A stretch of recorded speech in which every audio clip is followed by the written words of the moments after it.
আবার দাঁড়ানো ট্রাই করে। ওর মধ্যে কিন্তু কোনো ফ্রাস্ট্রেশন নাই। যত আমাদের বয়স বাড়ে তত আমাদের মধ্যে ফ্রাস্ট্রেশন বাড়তে থাকে। আমরা যদি একবার পড়ে যাই আমরা মনে হয় না আমাকে দিয়ে আর হবে না, 100 বার দূরের কথা আমরা সেকেন্ড টাইম কখনো ট্রাই করতে চাই না। এটা একটা খুব বদ অভ্যাস আমাদের। ওখান থেকে শিখে আমি যেটা করলাম, আমি ইচ্ছা করে প্রচুর ফেল করলাম, এমনই ফেল করলাম আমি অ্যাকাউন্টিংয়ে পরপর 22 বার ফেল করলাম। টেস্ট, ক্লাস টেস্ট, টার্মিনাল, তারপর প্রি এক্সামিনেশন, সব টেস্টে পরপর ফেল করলাম। এরপর আমাকে টিসি দেওয়ার কথা বলা হলো। খুব লজ্জাজনক একটা ঘটনা, যখন টিসি দেওয়ার কথা আসলে আমার বাবা কলেজে গেল, আমার প্রিন্সিপাল বসলো, পরে বাবা অনেক রিকোয়েস্ট করে বললো যে আরেকটা চান্স দাও, তুমি একটু ওকে গাইডেন্স দাও। প্রিন্সিপাল আমাকে 2টা ভালো ভালো টিচারের কাছে দিয়ে দিল আমাদের কলেজে। এক্স্যাক্টলি 2 সপ্তাহ পর ওই টিচার প্রিন্সিপাল কাছে আমাকে আবার নিয়ে যায়, বলছে স্যার ওকে আমি পড়াতে পারবো না, ইম্পসিবল। এই ছেলে গর্ধব, ওকে দিয়ে কিচ্ছু হবে না। এই যে স্যারটা ওকে দিয়ে কিচ্ছু হবে না,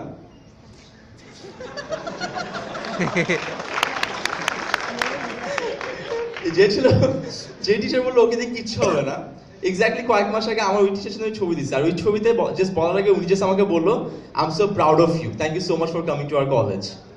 so this is how you can change your life, just by dedicating your self to your work. এখন কিভাবে আমরা কাজটা করতে পারি? ফার্স্ট অফ অল, তুমি যে স্বপ্ন দেখো ওই স্বপ্নটা কি তোমার নিজের কাছে প্রিয় সেটা তোমার জানতে হবে। যদি তোমার স্বপ্নকে তুমি নিজে ভালো না বাসতে পারো, তুমি কমপ্লেন করতে পারবে না আমার বাবা মা তো আমাকে সাপোর্ট করে না, আমার ফ্যামিলি আমাকে সাপোর্ট করে না, আমার ফ্রেন্ডরা তো আমাকে ডাক দিলে আসে না। ট্রাস্ট মি, কেউ আসবে না, কোনোদিন আসবে না, আনলেস তোমার হাতে পাত্তি চলে আসে একটা সময়, তখন গিয়ে সাপোর্ট করবে, তখন তোমার সে সাপোর্টের দরকার নেই। কয়েকদিন আগে একটা ছেলে বলছিল সে আয়রন ম্যানের মতো একটা স্যুট বানাবে। পাগল হয়ে গেছে, ঠিক আছে? বলছে আয়রন ম্যানের মতো স্যুট বানাবে, কোনো প্লেন টেন লাগবে না, স্যুট পরে নাকি সে আকাশে উঠবে। তো কলেজ থেকে ওকে কেউ প্রজেক্টের জন্য টাকা দেয় না, কেউ ফান্ডিং করে না, বলছে যে তুমি তো পাগল হয়ে গেছো, কি বলতেছো তুমি, মাথা নষ্ট হয়ে গেছে, কি খাওয়া শুরু করছো নাকি উল্টা পাল্টা।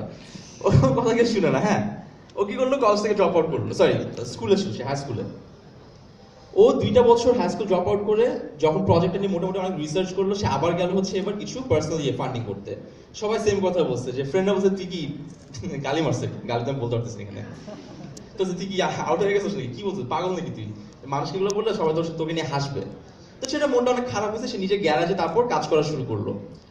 যখনই মানুষকে নিয়ে হাসাহাসি করলো, 2টা বছর ট্রাই করার পর সে এত ফেল করছে, এই 2 সপ্তাহ আগে তাকে নিয়ে একটা আর্টিকেল বের হয়েছে, সে ও স্বপ্নের আয়রনম্যান স্যুটটা বানাইছে, যেটা দিয়ে সে 20 মিনিট আকাশে এখন ফ্লাই করতে পারে, 20টা মিনিট।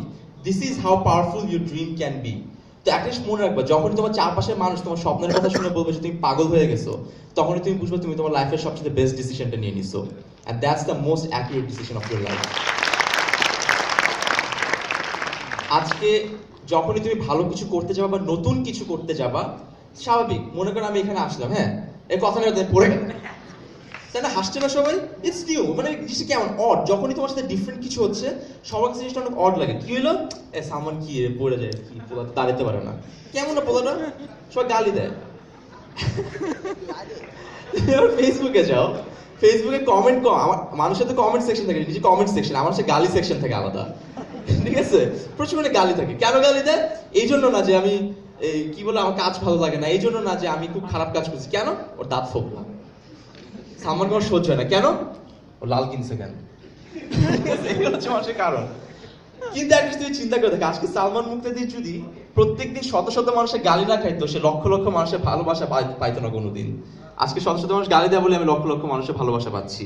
সো তোমাকে ওই গালি খাওয়ার প্রিপারেশন নিতে হবে। তোমাকে যত গালি দিবে বুঝবে যে তুমি আপার লেভেলে যাচ্ছ। এখন আবার গালি খাওয়ার জন্য তুমি ইফটিজিং শুরু করে দিও না, ঠিক আছে? গালি খাওয়া কখন, যখন তোমার ভালোবাসার কাজটা তুমি করতেছো, যেটা দিয়ে কিছু মানুষকে হয়তো তুমি আনন্দ দিতে পারতেছো, হয়তো কিছু মানুষের তুমি ভালো কিছু করতে পারতেছো, সেই কাজের জন্য যখন গালি খাচ্ছ, ওই কাজটার জন্য তোমাকে ফুল ডেডিকেশন দিতে হবে। আচ্ছা, এখন কথা হইতে পারে সাপোর্ট। কে কে মনে করে যে তার ফ্যামিলি বা ফ্রেন্ড তাকে ঠিক মতো সাপোর্ট করে না? ও, সবাই খুব সাপোর্ট পাও, তোমরা অনেক লাকি। সবাই ফুল সাপোর্ট পাচ্ছ ফ্যামিলি থেকে? এই আমার ফ্যামিলির সঙ্গে তো কেস করবো এখন, আমার ফ্যামিলি এগেইনস্টে, ফ্যামিলি অ্যাবিউজ হচ্ছে পুরা। তো যাই হোক, অনেকে কমপ্লেন করে, আমি যখনই কোনো সেশন নিই, আমার নিজের যখন ক্লাস নিই, সবাই কমপ্লেন করে যে ভাই আমি ডাকলে আমার ফ্রেন্ডরা আসে না। আমার কথা হচ্ছে তুমি কি এমন পোলা যে একটা ফ্রেন্ড আসতেছে না, তুমি কি এতটুকুই আকাইম্মা? সেকেন্ডলি, অনেকে বলে যে আমি তো কাউকে ডাকলে আসে না, কেন কাউকে লাগবে? Why can't you be a one man army? One man army কে? যে নিজের সবকিছু, নিজের পায়ে দাঁড়াচ্ছে, যে নিজের সবকিছু করছে, তার কাউকে দরকার নাই। আমার এতদিন হয়ে গেছে, আমার এত বড় একটা টিম দাঁড়িয়ে গেছে, আজকে পর্যন্ত আমি স্ক্রিপ্ট লিখতেছি, আমি এডিট করতেছি, আমি অ্যাক্টিং করাচ্ছি, আমি ক্যামেরা ধরতেছি, আমি আপলোড দিচ্ছি, আমি ট্যাগ দিচ্ছি, আমার পিচিং আমি করতেছি, ক্লায়েন্টের কাছে আমি যাচ্ছি, বাজেট আমি বানাচ্ছি, প্রেজেন্টেশন আমি দিচ্ছি, এতগুলা কাজ। এরপর যদি কেউ এসে আমাকে বলে সালমান ভাই আমি ডাকলে কেউ আসে না, সত্যি শুনলে খারাপ লাগছে। তোমার মধ্যে সেলফ কনফিডেন্স এত কম থাকতে পারে না। B a one man army. তুমি যেই কাজটা করবা থরলি ওটা নিয়ে স্টাডি করো। আমি ইউটিউব ভিডিও বানাই, বিশ্বাস করবো না, আমি প্রত্যেকদিন 200টা ভিডিও দেখছি, এমন টাইম গেছে আমার। প্রত্যেকদিন টানা 3 মাস 200টা করে ভিডিও দেখছি।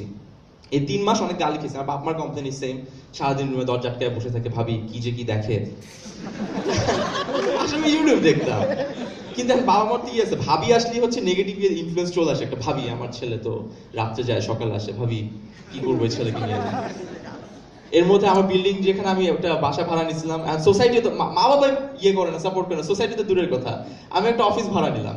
6 দিনের দিন আমার পাশে ইয়ে আসছে, আমার কি বলে ল্যান্ডলর্ড আসছে, এসে বসে এই যে তোমার মেয়েরা আসে। আচ্ছা হ্যাঁ, তো না এটা তো হবে না, সোসাইটি কি বলবে। ভিডিও বানাই, ভিডিও বানাবো মানে না এইসব এখানে চলে আসছে। শুনে না না না বাবা, বাবা প্লিজ দেখো এখানে আমার রেপুটেশন আছে। আচ্ছা আমার রেপুটেশন আছে বাবা, এসব আমি বুঝি না। সুন্দর মতো আমাকে বের করতে হাতে বের হয়ে না, আঙ্কেল এটা হয় না। উনি কি করলো, চালাকি করে আমাকে বলছে তোমার কি ইয়ে আছে নাকি, যে ট্রেড লাইসেন্স আছে নাকি। আমি তো ধরা খেয়ে গেছি, আমার তো ট্রেড লাইসেন্স নাই। তো বলছে না, তাহলে তোমাকে রাখতে পারবো না। তারপর যাই হোক বাসা ছেড়ে দিতে হয়েছে আমার, পরে ট্রেড লাইসেন্স বানাইছি। এখন আমি বাসা খুঁজতেছি একটা ভালো সুন্দর দেখে, যেখানে আমি স্টুডিও বানাতে পারবো। তোমাদের কোনো চয়েস থাকলে তোমাকে বললো, ভালো কোনো অপশন থাকলে। আচ্ছা এখন এখানে কার কার মনে হয় যে তোমাদের কোনো একটা রিজনের কারণে, অন্য কোন একটা কারণে তোমরা স্বপ্ন পূরণ করতে পারছো না? কোনো রিজন আছে নাকি জাস্ট এমনি বসে আছো স্বপ্ন পূরণ হচ্ছে না? হ্যাঁ বলেন, কি কারণে হচ্ছে না, কি জন্য পারতেছেন আপনি? একটু জোরে, একটু জোরে।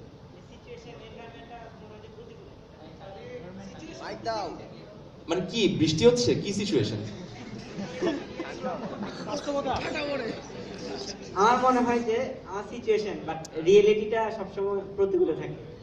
রিয়েলিটি জিনিসটাই কিন্তু অনেক বাজে। সব একটা জিনিস বলে যে গ্রাস is always greener on the other side, বলে না যে আপনি যেটা দেখেন সবসময় মনে হয় না ও সবচেয়ে সুখী, আসলে রিয়েলিটিটা অনেক হার্ড। ঠিক আছে, সবাই মনে করে আমি অনেক সুখী, আমার বাপের অনেক টাকা পয়সা, আমার বাবা পকেটে খালি ঢালছে আর আমি বেরিয়েছি বাসা থেকে। অ্যাকচুয়ালি আমার বাবা আমাকে সারা জীবনে 500 টাকার নোট দেয় নাই, বিলিভ ইট অর নট।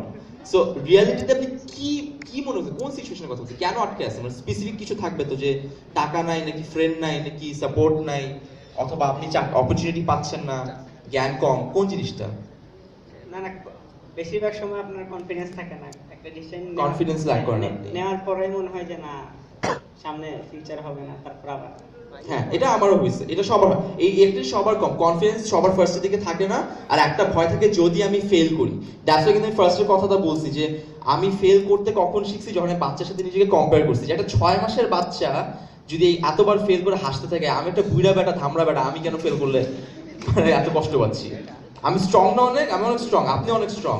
আপনি একবার যদি জানতে পারেন আপনার স্ট্রেংথ কত দূর, এই পুরা কেআইবি হলে সবাই আপনার গালি দিক, আপনি বিশ্বাস করবেন না, আপনি বুক ফুল স্টেজে উঠে দাঁড়ায় থাকবেন। আমি এখন এখান থেকে অনেক মানুষ আমাকে গালি দিই, আমি যাওয়ার পর লাভ কি, আমি দাঁড়ায় আছি। ঠিক আছে না, কনফিডেন্সটা আপনার প্র্যাকটিসের সাথে সাথে আসে। আপনি প্রত্যেকদিন, যেমন আমি যেটা করতাম, ভিডিও বানাতাম না, আমি তো শুট করতে পারতাম না, আমি ক্যামেরার সাথে একা একা কথা বলতাম। আস্তে আস্তে আমার কথা বলা যেটা বেড়ে গেছে, এখন আমি আর লজ্জা পাই না, আমি এত নির্লজ্জ হয়ে গেছি না এখন, গালি খেতে ভালোবাসি। প্র্যাকটিস করেন, যেটা আপনার হচ্ছে, যেটা চাচ্ছেন করতে, ওই সেক্টরটা একা একা প্র্যাকটিস করেন আগে, যদি ইচ্ছা থাকে, না থাকলে চিল ফেসবুক, আর কিছু করার নেই। Thank you. থ্যাংক ইউ ভাই। আর কেউ আছে যার মনে হয় যে তার স্বপ্ন পূরণ হচ্ছে না? কি স্যার 4 out of 4 পান না?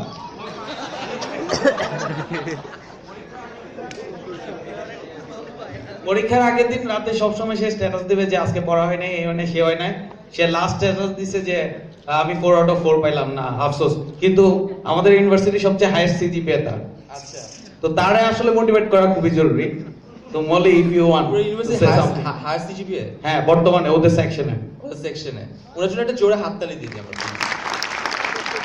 যখনই প্রবলেমটা কোথায় বলি, যখনই আপনি হায়ার সিজিপিএ অ্যাচিভ করতেছেন, আনফরচুনেটলি আপনার চারপাশের মানুষ আপনাকে মোটিভেট করতেছে না, আপনার সে ভ্যালুটা বুঝতেছে না, বুঝবে না। আপনি নিজে আপনার ভ্যালুটা এখনো বুঝেন নাই, কিন্তু ভয় পাওয়ার কিছু না, ফোন ফেলা দিচ্ছেন কেন? বসেন বসেন।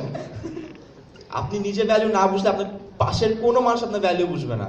আগে নিজের ভ্যালুটা বোঝার ট্রাই করেন। আপনি সিজিপিএ টপ স্কোর করতে পারতেছেন মানে আপনার মধ্যে ক্রেডিবিলিটি আছে, সেই ক্যাপাবিলিটি আছে।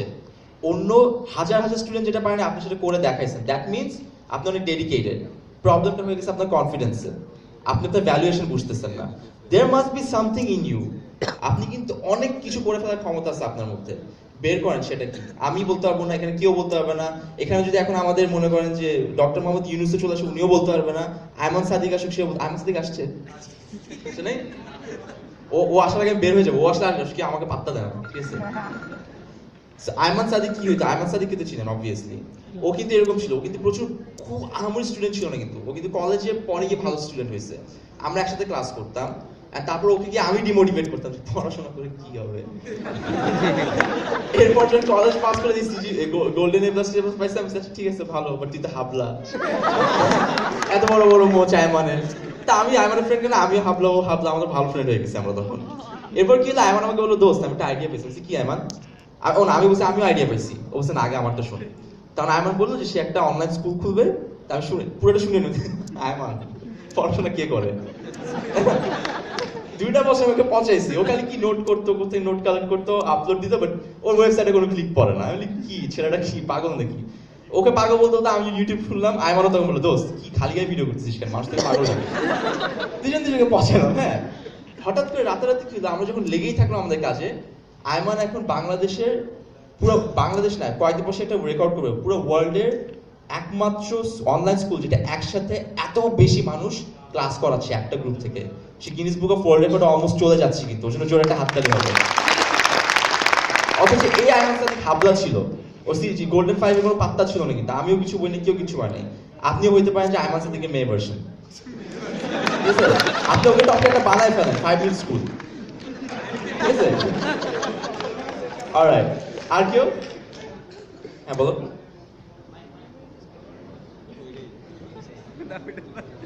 আমি নিজেকে নিজে বিশ্বাস করতে পারি না। আমি শুনি নাকি, আমি নিজেকে বিশ্বাস করতে পারি না। মানে কি? যে আমার দ্বারা কিছু সম্ভব না, আমি কিছু করতে পারবো না, মানে আমি নিজে আমার শত্রু। আচ্ছা, এটা হচ্ছে সবার মধ্যে, একটু আগে আমি বলছি এই ল্যাক অফ কনফিডেন্স, এটা সবার মধ্যেই আছে, কারো কম কারো বেশি। প্রবলেমটা হচ্ছে শুনতে খারাপ লাগবে, এটা কিন্তু ল্যাক অফ কনফিডেন্স হচ্ছে আসে লেজিনেস থেকে। লেজিনেস থেকে অনেক লেজি কেন বলি তোমাকে, দেখো তোমাকে সিম্পল, সবচেয়ে সিম্পল উদাহরণ দিই, কাদেরকে লেজি বলি, পড়াশোনা করে না। আর সে বলি কি আমি এত ট্রাই করি, আসলে আমাকে দিয়ে হবে না। ট্রুথ ইজ পড়াশোনা করে না। আমি এত কমপ্লেন করছি আমাকে দিয়ে হয় না, আমি জীবনে ম্যাথস করিনি। কেন? আমি ম্যাথসকে এতই ভয় পাই যে আমি ম্যাথসই করতাম না। আমি এখন পর্যন্ত মাঝে মাঝে মিস্টেক করেছি, 32 + 32 কত, 64। হ্যাঁ, কেন? আমি লেজি ছিলাম। বাট যখন আমি বুঝে গেছি যে আমি কি চাই, আমি দিনরাত এক করে ফেলছি।